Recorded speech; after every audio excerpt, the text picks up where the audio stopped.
What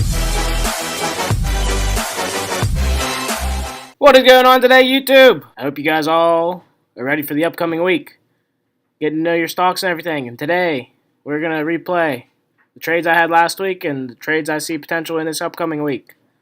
If you like this kind of content, I upload stock market videos just showing you guys things I wish I knew when I first got started. Maybe I can speed up your learning curve a little bit. But if you like this kind of content, leave a like on the video, comment below if you got any questions, and subscribe to my channel. So, let's get started today.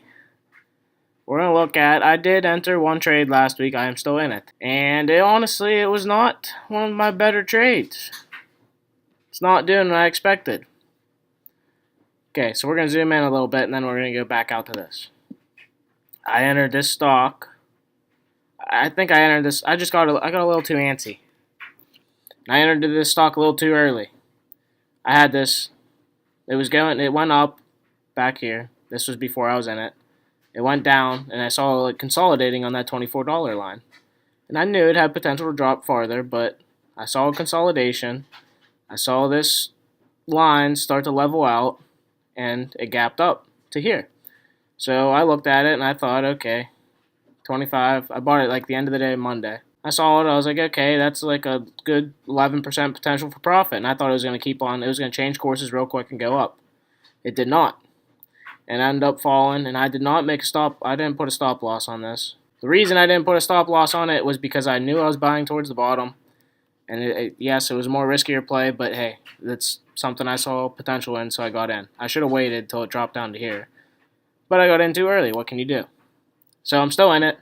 I still see potential in it. I'm not too worried yet. We'll see what happens. We'll see how it plays out. Could be wrong, but I just want to show this is what can happen when you don't wait for confirmation. I saw this jump and I immediately was like, okay, it's going to reverse right now. And it didn't. It ended up gapping up that day, and then it gapped down, fell sharp that day. But I still think it has potential to go up. I think it has potential to go up to at least here. So it has heavy resistance in here. As long as it can break over this $24 line. That's my biggest key right now. If it can't break over that $24 mark, I'm probably going to have to cut losses. And then I see overall, I do believe this stock actually can go up to here, which would be, that's the highest expectations I could have, but that would be a 51% gain, so that'd be pretty big. But we'll see what happens, and I'll keep you guys informed next week when I go over it again. Stuff I see for this week. There are a bunch of different stocks to watch this week. I'm just going to go over the ones quick that I like. JNUG, yeah, if you see potential in it, crossed over the EMA line. It still does. Its major resistance, its major support is down here. So if it could fall to this line and bounce up again, that'd be a better entry. But right now it's kind of in the middle. So wait to see what happens. And this is another gold ETF. So I'm already in NUGT. It's really why I'm not watching this one, but I do see potential in it. We got DRN. It's kind of in the middle. Why this one's important, if you look at the 3-year chart, it does have this double bottom at about $14. So if it can keep on dropping to $14 and have a bounce there, start trending back up, you might be able to get a pretty good trade off of it. Just to that next resistance line, that's 26%, 25%. So I'm watching this one right now. I want it to fall a little farther. I see a lot of potential in this stock for maybe this upcoming week, or it might even take another week. We'll see what happens. But it's been dropping a lot lately. That big drop is what I like. And then as soon as it shows it can bounce, that'd be when I would enter, like down here. See how it dropped? And then it had a bounce on this line. And then it went up sharp for a while. I think that's way too high expectations to go the whole way back up to here. It'd probably go back up into right in here where I have that line drawn. But still, it's a good trade. Gasol. I like Gasol too. Out of the 6 month, it's going down to about that $16 mark. It had a big move on Friday. See, this move was just Friday, and you could have made 8% in one day. Could even day traded that and made 8%. So that's kind of what I was expecting with NUGT. It just didn't happen. But hey, Like I said, you can't win all these in the market. I'm still in it, so we'll see what happens. Gush, pretty much same case. NUGT went over already. Dust. Even Dust. Dust had a little... It probably tricked out a lot of people. Because a lot of people would have waited for this confirmation above that 2750 line, which it had. It passed it one day. Next day, green day. Next day, opened the whole way up here, had a red day. Bounced on that line. If they stayed in, though, they would have been all right. If they bought it here, they'd be up a little bit right now. But they probably... A lot of people, if they had stop losses put in, orders probably would have got executed the next day. It's still on an uptrend. It's still going. It still has a good, decent potential for profit. Good 11%. OILU, I mean, that's kind of in the middle. There's a lot of support here, and there's resistance here. So, unless this thing drops, that's why I have an alert set. Unless this thing drops below 34.18, I'm really not looking too far into it.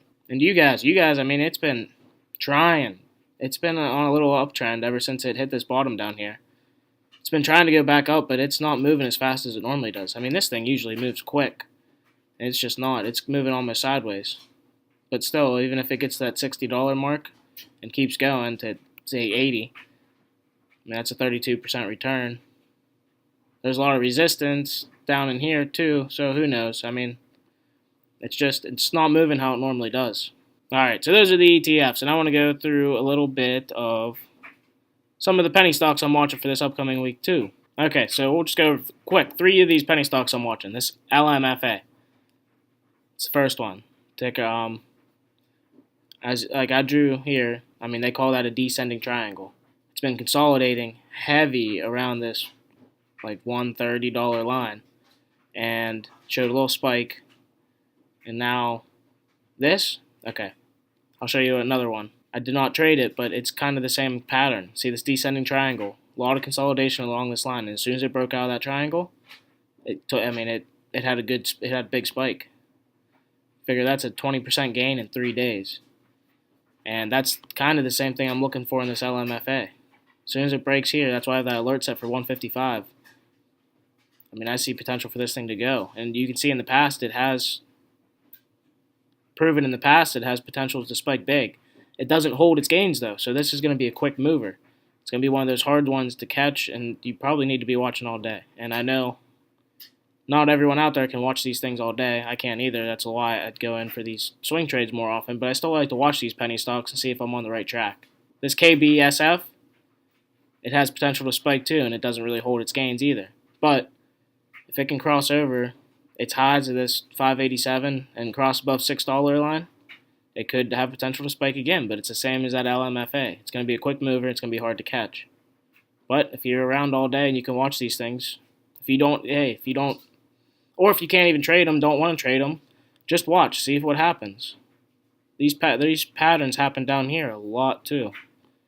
And this PTI, yeah, that's the one I was talking about earlier. Compared as soon as it broke out of that triangle, after a bunch of consolidating around that $6 line, as soon as it broke out, it really jumped up. And I have these alerts set up here. I think it's big when these penny stocks down here, when they break to like their 6-month highs. That's like big news. And a lot of these penny stocks down here, it's almost like a psychology game. You gotta play with other people. And when they break to new 6-month highs, a lot of people are like, oh, it's gonna go, like it's just a stock that's gonna go to the moon. And a lot of people get in. And that's how you can make a good chunk of money in stocks down here. These lower float stocks, they'll really gain. You need to watch if they're gaining volume and they're gaining momentum. Right now it's gaining momentum and volume. If it can break above the 6-month level, that's a good sign for a lot of traders to get in. Because a lot of people are just thinking this stock's going to go to the moon, which it'll probably just fall back down.